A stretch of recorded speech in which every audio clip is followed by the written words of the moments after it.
I am Neil Pedersen of Pedersen and Son Surety Bond Agency, and today I want to talk to you about the really exciting world of performance and payment bonds. And I've run into several horror stories in the past, and I've run into business owners who've gone after governmental contracts, and they said to me, but I couldn't get the bond.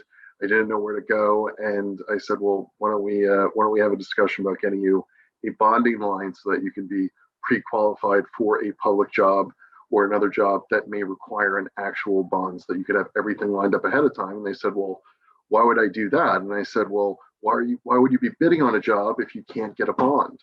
And the reason I'm bringing this up today is that I had a client about 2 weeks ago. They called me and said, I need a bond within 3 days. I've already won the contract. And I said, well, what happened to the bid bond? And he said, well, I didn't need a bid bond. The state of Pennsylvania for certain contracts and the state of Maryland for certain contracts does not require bid bonds. A bid bond is a guarantee that you can obtain the performance and payment bond. So if you have a bid bond, it's likely you can get the performance and payment. But if a state doesn't require it, you're then scrambling at the last put a bond together so that you can get the contract. And the client in this case had a very positive outcome, was able to get them bonded. They were able to contract and agree to it. But what if they weren't able to get the bond? And I've seen this a lot with contractors who call me an hour before the bond's needed. They're saying, well, what do I do?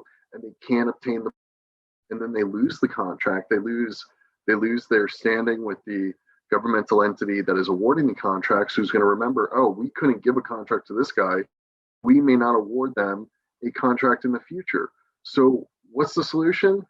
Approach my office for a bonding line. So when you go to bid on a job, you can confidently tell them that if the contract's awarded, you will be able to obtain the performance and payment bond immediately.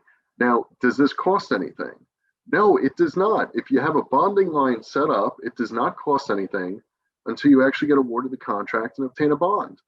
So if it's not costing you anything other than my time and your time, you might as well have it lined up ahead of time so that you can be pre-qualified and go in to bid on something with the confidence and ability to take the contract. Once again, my name's Neil Pedersen, Pedersen and Sons Bonding. Thank you.